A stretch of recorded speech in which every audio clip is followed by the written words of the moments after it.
Peter Obi speaking to the Obedient family. He was asked about corruption allegations leveled against him, especially when it comes to how he invested the Anambra people's money when he served as the governor of the state. So Peter Obi cleared the air on this. Your Excellency, we know you're extremely popular. I'm talking global level popular. Yet there have been misconceptions about you and your political platform. For instance, considerable discussion regarding your financial dealings have come up, specifically allegations that you invested Anambra dollars in Fidelity Bank and even in your brewery.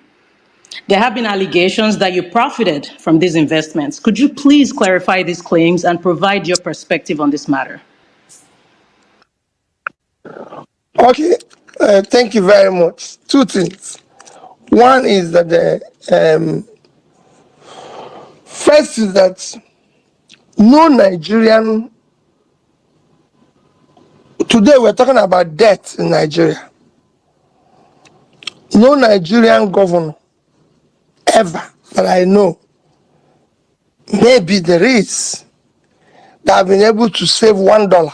$1. Nigeria itself, you heard what the international financial institutions have said about our reserve. That our reserve doesn't even exist. And we're owing $47 billion today. So I want us to start from that premises.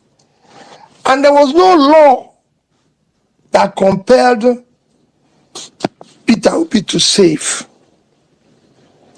No law. In fact, if you go and read my 3 points why I was impeached within 6 months of being in government, it was about all the things I'm talking today. And it is important that I always repeat it for people to know. I was impeached for 3 items and thrown out of office. Item number 1 was my own office. There's an approved budget when I won the case in court against Dr. Chris Ngige to become governor. There was an approved budget to refurbish my office at the cost of 298 million. I did everything with 43,200,000. That was item number 1, why I was impeached. Item number 2 was, again, rebuilding, refurbishing of the governor's lodge. These 2 office and lodge were burnt because there was an issue, disagreement between Dr. Chris Ngige and some other groups. And they burned these 2 offices.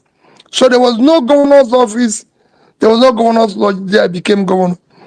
So, but there was a budgetary approved budget to renovate, to renovate the office and the lodge. That of the lodge was 486 million. 486 million. I did everything with 81 million. That was number 2 item why I was impeached. Number 3 item was that because I was saving money. I had gone to the House of Assembly and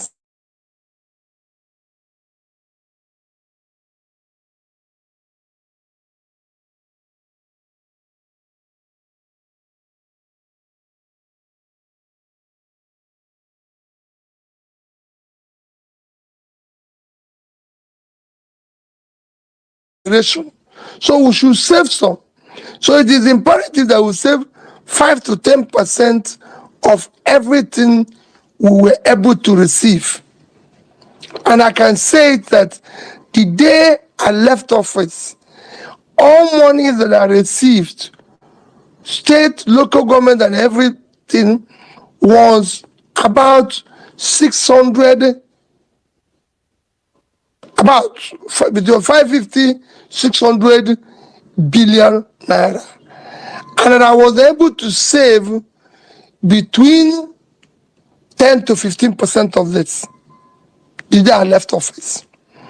And as at that day, I was not owing salary, pension, gratuity, any contract that had been executed, any supply that had been delivered, I was not owing any. Not in salary, I have 2 months' salary kept for the incoming governor. I decided to invest Anambra State money, this saving, in 3 areas: Naira, cash, dollar, and investment. So if you see where I said I left 75 billion naira, which was the equivalent of $500 million then, you see there's a 25 billion naira, there's $150 million, because as at that time dollar was about 150, and there's 25 billion invested in different assets. For the naira component, which was where your question is, for the dollar component, which was where your question is, in the dollar component, we bought bonds. The bonds are specified with interest. For example, there wasn't, all of them was not invested in Fidelity Bank. And by the way, I do not own Fidelity Bank. Fidelity Bank is owned by, they have a total of 500 and something thousand shareholders. Because I passed through Fidelity Bank,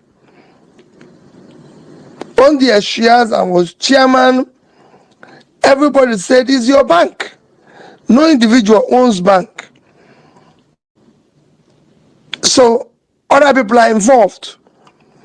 No bank in Nigeria that I know, maybe I'm wrong, that one single individual own more than 20%. Maybe there is. So I do not own Fidelity Bank. But that is by the way, that's a story for another day.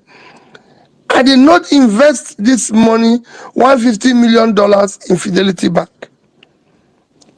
Access Bank of Nigeria, I invested about $50 million. And they're all in bonds. Those bonds, their yield were clearly indicated. Nobody, not me, not anybody, can benefit from those bonds, because their yield are clearly indicated. The next bank is Diamond Bank. Diamond Bank, again, the yield is indicated. It's about 7% or so. It's clear. It's documented. If you want, give me your details. I'll fax you the documents. You will see the yield are there. So it's not something, it's an open thing. Number 3 is Fidelity Bank. Again, in each of these is $50 million. And we have a law backing it, calling it Future Generation Fund. If those monies were kept today untouched, without adding 1 kobo, without adding $1 more, it would have been now about 270, call it between 270, 290, even up to $300,000. Imagine if Anambra State today had $300,000 million.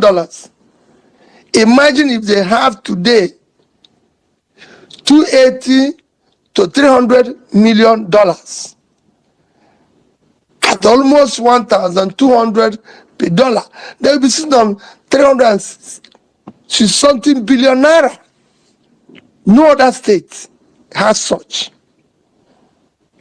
The idea was that we were saving money. I recall listening and reading with joy that Soludo signed with Afro-Exim Bank for them to support Anambra State, which is going to be a loan with $200 million. I recorded it with joy. And I asked myself, imagine if they didn't touch the one I saved, and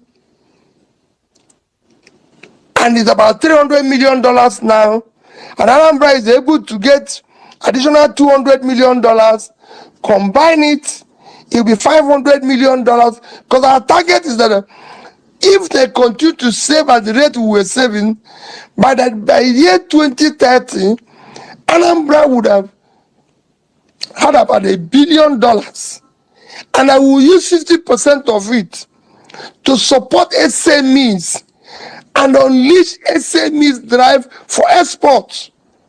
That's what happened, whether from China to Indonesia to Vietnam. It was a clear study when we started saving it, and we know where we're going. But that is the story for another day. So, my dear, I did not in any way benefit from it. I saved the money, and let me tell you what I usually tell people. When they were accusing me of that I saved the dollar and took the interest, and I said to them, I wish every leader in Nigeria since 1960 actually saved the capital and took the interest. The amount of money we would have had today, we wouldn't know what to do with it. Nigeria would have been sitting on trillions of dollars if people had actually taken the interest and saved it. But Nigeria is a place that, because it's a criminalized entity, when you do what other people are not doing, what they will be doing every day is to make sure that even that good you did is rubbish. Why will you do it?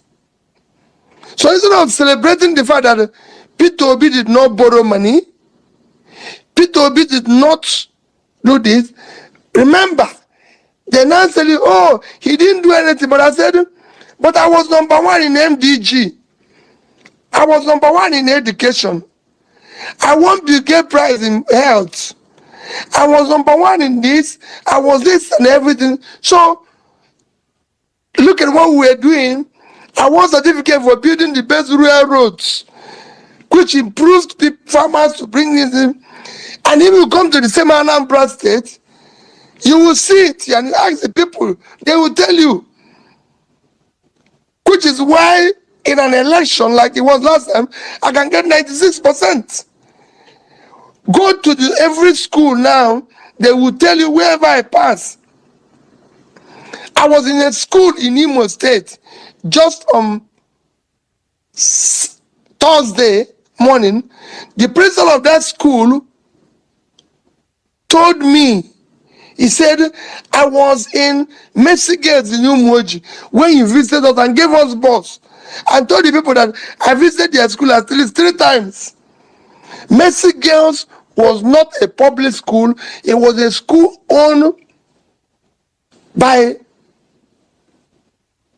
the Reverend Sisters. Yet he said I visited 3 times and gave them bus and computer. That's what I was doing in every school. But they will tell you, oh, Peter Obi did this. Oh, Peter Obi. But that money that I saved is there. Who else did so? Nobody. But they will gang up and say, oh, he profited in it. He invested it in brewery. In brewery, let me clarify it to you. The brewery today is owned by the biggest, the world biggest brewer. They own about 90-something% of the brewery. The entire entity put in Nigeria, which includes Rivers State government, Anambra State government, I think Osun State, don't even own up to, put together, don't even own up to 6%. So how could he have been my brewery? So when people talk, because we're busy attracting this, we had as a policy when I was in government, anybody that wants to come to Anambra State, any foreign entity, we will take 10% of his company as investment to support them. We will help them to build road to their facility. Today, that facility, in terms of tax, is number one in Anambra State. Nobody's talking about it. Nobody's talking about those who are doing distribution, those who are making a living from it. It is to say, oh, it belongs to P2B. I can tell you, you can go and verify if in any way in the past, I left office 2014.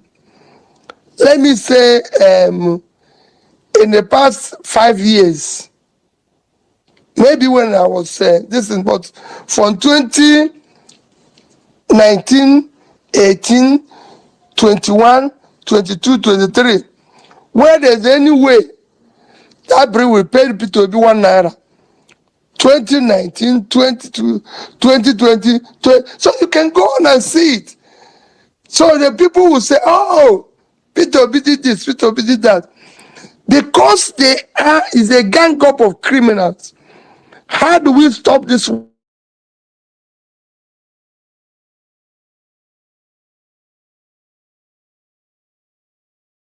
We can solve this problem. We can make these people place better. So I did not benefit from the dollar investment. I didn't take the interest. I left it for future generation. That was why I needed to explain this to you. Because it would be as if everybody saved and my own was different. No, nobody saved $1. So it should be celebrated that how can this man save $150 million? And my state was not one of the big states that were receiving listen, we were the least in terms of receipts. States that receive more. Imagine what it would have been if the 36 states were able to keep the dollars that are kept, and today is 300 times 36. It would have been over $10 billion, and the states are not owing. Imagine what the country would have been today. Okay. And like I keep saying, nobody, no human being, no thief sees what he can steal and leave it. No thief. Not even in church. That's why if you go to church, even in Nigeria, they say, mind your phone, mind your bag. Because they know that even if the thief is in church, he will steal it. This is the money I can take and go away. But I left it. I left billions of naira and dollars. That dollar would have collected it. Even if people start chasing me for it, if I spent 10% of it, I would have settled those people and kept 135. Even when I was going, they wanted to pass a law for me to take 10% of it. I told them it's public money. It should be left there. Thank you. Also, he was asked about his take on about the West pushing for a zero carbon emission, if that is to the detriment of economies like ours. Take a look at how Peter Obi responded to that. Bearing in mind that Nigeria has not experienced the industrialization seen in the West, and knowing that our economy is driven by cottage industry and SMEs, is the push towards a zero carbon future by the West to the detriment of economies like ours? Well, you know, I've answered a lot when I was campaigning and said all this will be negotiated based on our need and our development. We can't just go along with the West that have had an development that we have not achieved, that have put their people out of poverty, that are below 5% unemployment, when we know that the resources or the avenues we need to do that still needs to be developed and will not be achieved if we go along with the agreements. But that needs to be something that we must bring to the table for people to see what we're doing. China and all this wasn't going along with them before. Today, they are doing very well and are beginning to be part of it because they could see the impact it's having on their own environment. We haven't reached there. We need to do something more. So for me, it would be something we need to be negotiating as we go along to be able to suit us, to be able to fight and improve our situation, which is non-critical. We cannot talk about people are hungry, and people need food, and people need job, and people need this. All this, as we do that, we'll be able to say, well, listen, we agree with what you're saying, but we need to do this in order to get this. We need to do this while managing what will still make our own environment and the global environment better. We have to also be able to do the things that will make us exist.